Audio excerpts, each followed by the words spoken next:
Assalamualaikum warahmatullahi wabarakatuh. Salam sejahtera untuk kita semua. Sahabat pelatihan yang sangat saya banggakan, perkenalkan, saya Wiwin Sunarsitu Bagus. Senang sekali kita bisa bertemu bersama-sama dalam ruang pembelajaran yang sangat luar biasa ini. Pada kesempatan kali ini, kita akan sama-sama membahas mengenai materi pemanfaatan Google Classroom sebagai kelas maya. Adapun kompetensi dasar pada mata diklat ini, yaitu setelah mengikuti materi ini diharapkan Anda sebagai peserta didik dapat yang pertama memahami konsep dasar kelas maya. Kemudian yang kedua, menganalisis Google Classroom sebagai kelas maya. Yang ketiga, Anda dapat menerapkan langkah-langkah untuk membuat kelas maya menggunakan Google Classroom. Dan selanjutnya yang terakhir yaitu yang keempat, Anda dapat merancang suatu kelas maya dengan menggunakan Google Classroom. Nah, untuk pembahasan pertama kita akan masuk pada konsep dasar kelas maya.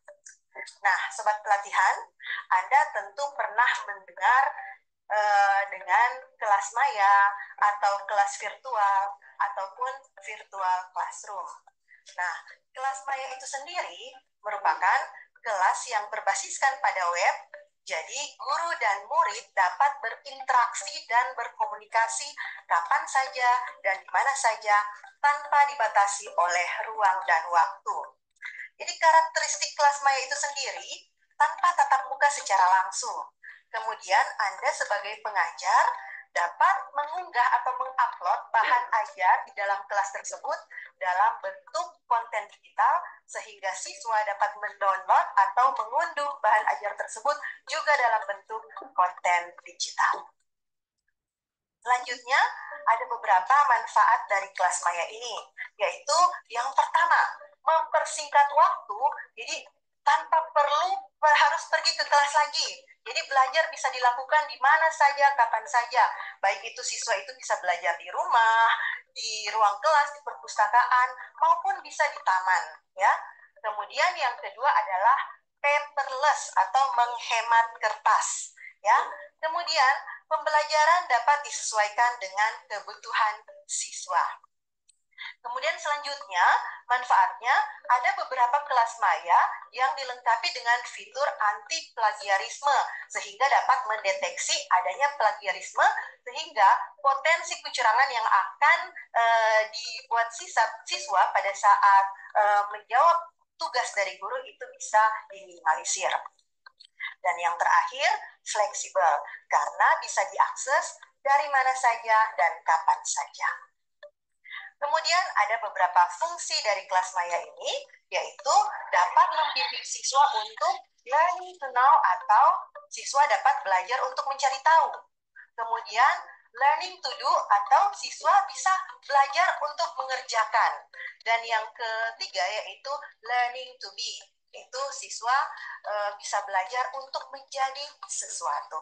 Intinya mengajarkan atau membimbing siswa untuk mandiri. Kemudian masuk ke pembahasan kita yang berikutnya, yaitu kita akan mulai langsung pada pengenalan Google Classroom sebagai kelas maya. Nah, Google Classroom itu sendiri, Bapak Ibu, Sobat Pelatihan, merupakan suatu layanan berbasis internet yang disediakan dan dikembangkan oleh Google untuk kegiatan pembelajaran online atau daring, sehingga memudahkan guru dalam mengelola kelas dan meningkatkan komunikasi dengan peserta didik tanpa menggunakan kertas dan tatap muka secara langsung. Nah, ada beberapa fungsi dan manfaat dari Google Classroom ini, yaitu yang pertama, kelas dapat disiapkan dengan mudah. Jadi, pada saat awalnya, guru dapat membuat atau menyiapkan kelas, kemudian dapat mengundang guru lain untuk berkolaborasi menjadi tim teaching, ataupun dapat menjadi asisten di dalam kelasnya. Kemudian, guru juga bisa mengundang siswa untuk masuk ke dalam kelas dengan cara menggunakan kode kelas atau mengirimkan email kepada siswa atau juga bisa dengan mengirimkan link yang akan dibagikan atau di-share ke dalam grup WA kelas. Yang kedua, dapat menghemat waktu dan penggunaan kertas karena tugas-tugas yang diberikan semuanya masuk ke dalam kelas dalam Google Classroom ini dalam bentuk konten digital. Kemudian pengelolaan yang lebih baik karena semua arsip atau backupan semua yang dilakukan dalam kelas di Google Classroom ini terbackup semuanya ke dalam Google Drive, yaitu suatu penyimpanan awan milik Google. Kemudian penyempurnaan komunikasi dan masukan. Nah, Google Classroom ini juga dapat disinkronisasi dengan berbagai produk Google lainnya, seperti Google Dokumen, Google Sheet, Google Slide, dan lain sebagainya. Dan kemudian aman karena tidak ada iklan di dalamnya sehingga meminimalisir potensi siswa untuk melihat ads atau iklan-iklan yang tidak sesuai, kemudian terjangkau karena tidak dipungut biaya alias gratis. Nah, cara kerja Google Classroom ini dibagi dalam 2 kelompok, Bapak Ibu. Sobat pelatihan, yaitu penggunaan Google Classroom untuk guru dan penggunaan Google Classroom untuk siswa. Untuk itu, untuk melihat bagaimana penggunaan untuk guru dan untuk siswa, kita langsung mulai prakteknya. Jadi, langkah-langkah membuat kelas maya dengan Google Classroom. Nah, harus digarisbawahi di sini Bapak Ibu, jika Anda ingin menggunakan Google Classroom, Anda harus memastikan Anda sudah punya akun Gmail terlebih dahulu. Setelah Anda memastikan Anda sudah mempunyai akun Gmail, Anda bisa masuk ke dalam Google Classroom melalui ketikan di jendela website classroom.google.com.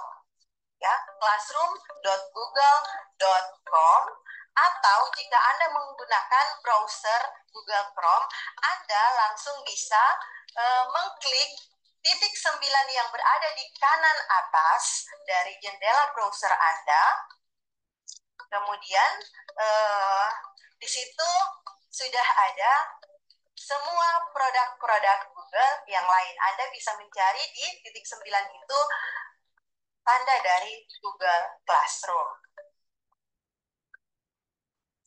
Ya, nah setelah terbuka, ya, untuk penggunaan Anda sebagai guru, Anda bisa langsung klik di kanan atas, ya, ada tanda tambah atau plus. Di situ Anda klik buat kelas.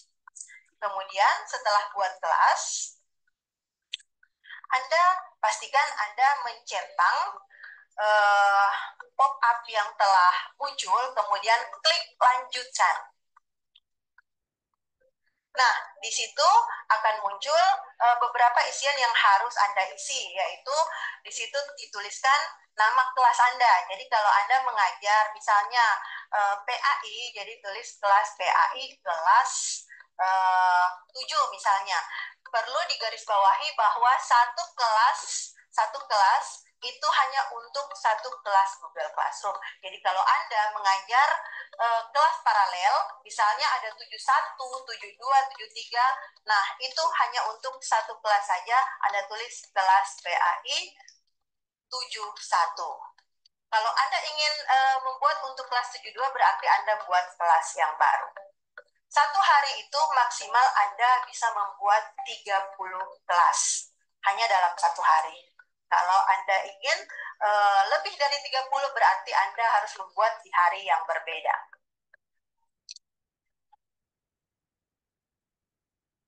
Ya. Nah, ini adalah tampilan guru, ya. Jadi tampilan guru seperti ini. Jadi ada 5 halaman yang tampil, yaitu yang pertama forum, kemudian tugas kelas, kemudian orang, kemudian nilai. Nah, di sebelah kiri, di tengah itu yang namanya kode kelas. Jadi kode kelas itu yang Anda bagikan ke siswa sehingga dapat masuk ke kelas Anda. Nah, dalam forum ini juga Anda bisa membuat pengumuman kelas. Ya, jadi misalnya anak-anak hari ini ada ujian, atau anak-anak hari ini kita akan ulangan harian atau jangan lupa tugas atau PR hari ini. Juga Anda bisa berinteraksi dengan siswa. Siswa dapat membuat komentar atau Anda bisa membatasi hanya Anda saja yang bisa membuat pengumuman dan komentar dan siswa hanya bisa membacanya. Nah, ini adalah tampilan halaman tugas kelas. Jadi ada tugas kuis, ada pertanyaan, ada materi, kemudian ada gunakan kembali postingan dan ada topik. Ya, untuk tugas, ya, ini jika Anda mengklik tugas, Anda bisa membuat tugas yang nantinya akan dibuat oleh siswa di rumah. Jadi di situ ada judul, ada petunjuknya. Anda juga bisa melampirkan file-file yang sudah Anda buat dari Drive. Bisa juga kalau Anda ingin menampilkan video dari YouTube, atau Anda bisa membuat melalui Google Sheet atau Google Doc dan lain sebagainya. Atau Anda juga bisa mengupload filenya yang sudah Anda punya di dalam laptop Anda. Nah, di sebelah kanan ada di situ diperuntukkan untuk kelas apa, untuk semua siswa atau hanya beberapa siswa saja. Nah, poin juga bisa Anda atur. Apakah poinnya itu paling maksimalnya 100 atau 10 misalnya. Tenggatnya juga bisa Anda atur di sini. Kemudian topiknya bisa juga Anda atur.